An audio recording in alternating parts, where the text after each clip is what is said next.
These are apricot seedlings. It takes a little bit to start an apricot from seed, but I had held on to these seeds forever and a day. Had them in the refrigerator in 3 different places that I've moved. And eventually wet them down in paper towel, cracked the seeds, the shells, and pulled the seeds, and then put them in a wet paper towel, put them in the fridge for another 2 to 3 weeks, maybe 4 weeks, and they started sprouting. And I thought, well, can we grow apricots in Ohio? So I looked it up. Ohio generally falls within USDA hardiness zones 5 and 6, with southern Ohio sometimes reaching zone 6B. Apricots are generally hardy to zones 4 through 9, but late frost can still damage the blooms. It's the frosts that are the problem here in Ohio, because they kill blossoms and prevent fruit production. If you decide to grow here in Ohio, I've been reading, opt for cold hardy varieties that are known to perform well in your climate. Some apricot varieties are more cold hardy and better suited for Ohio's climates than others. So I was supposed to consider varieties like Gold Cot, Harglow, Stark Sweetheart, or Wilson. I just ate the apricots and kept the seeds out of this, so I don't really know what I have. If you want to grow, then, you can help your plants out by planting on the north or east side of a building, because that should slow down the tree's emergence in the spring, potentially reducing your frost damage. You can also consider using frost blankets or other methods to protect the blossoms from late frost. Proper spacing and location can help reduce your risk of disease and improve fruit production.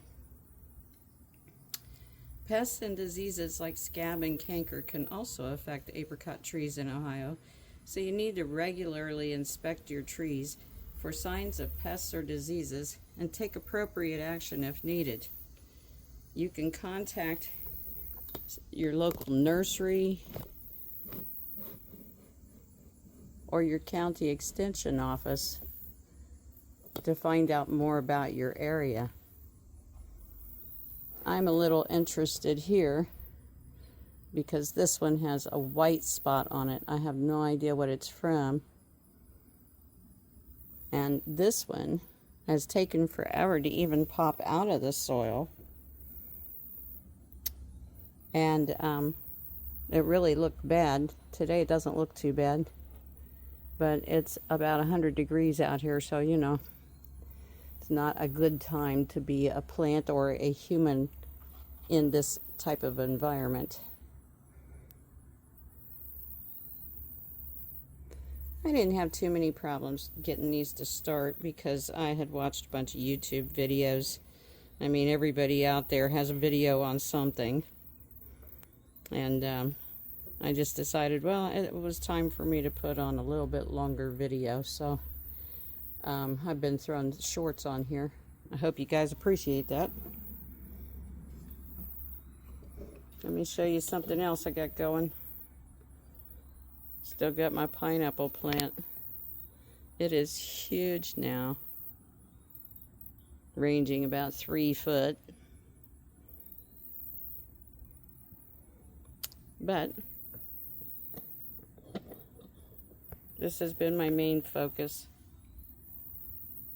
This, and of course a cactus I've had for about, I don't know,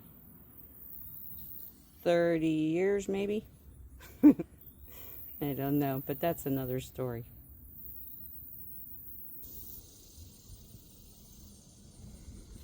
I got some yogurt containers and filled them up with some soil. They're just regular yogurt containers. Put some holes in the bottom. I'm getting ready to transplant because I know I can't have 6 of them in one pot.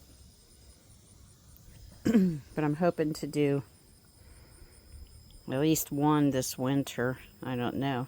Maybe I'll just keel over because I don't know what I'm doing.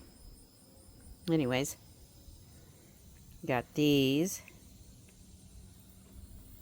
Here's a cactus I've had for like, I don't know, maybe 30 years. It's got some new growth coming out on it. I had a niece give me this for Christmas. It's a Christmas cactus. And then, of course, the old pineapple. This pineapple is huge. But it's just a plant.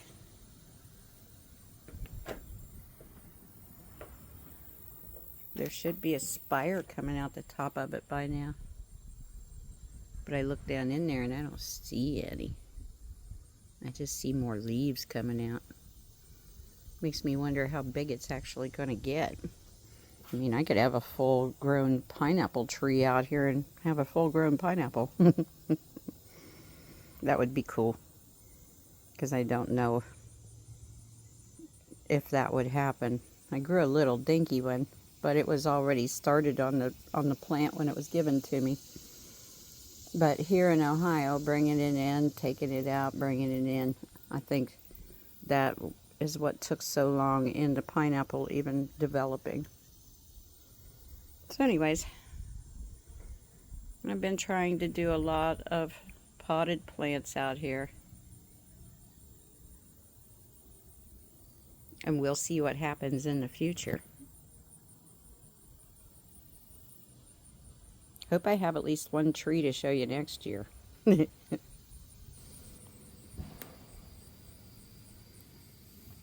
So all of my plants were planted about 2 weeks apart. All right, look at this. Overnight, the white spot disappeared. Now it's just a split in the leaf.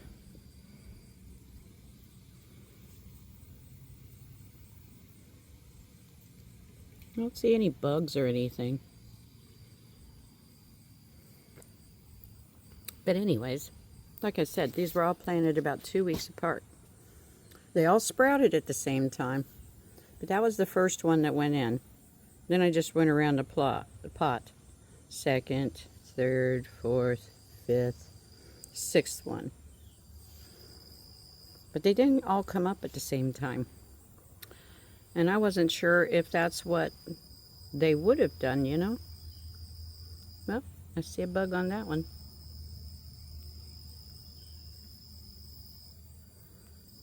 I don't know if I'll be able to keep these alive all winter. But I'm going to try.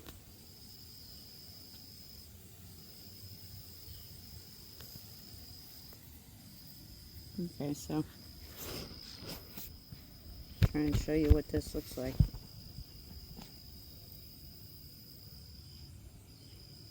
you see that little teeny bug in here?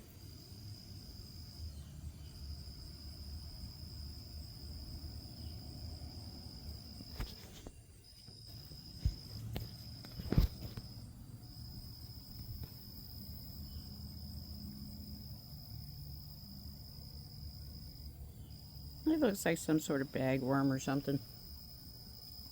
I don't know, but there's a couple ants on it.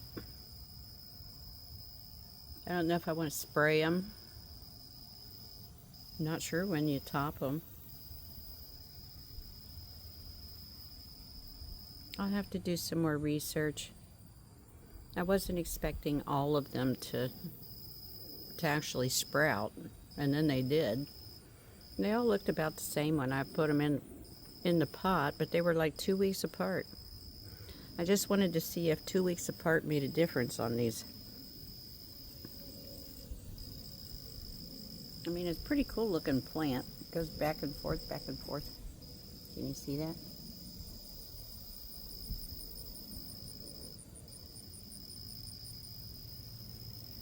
Keep wondering if I'm supposed to clip something so that they will branch out. Something I'll look into.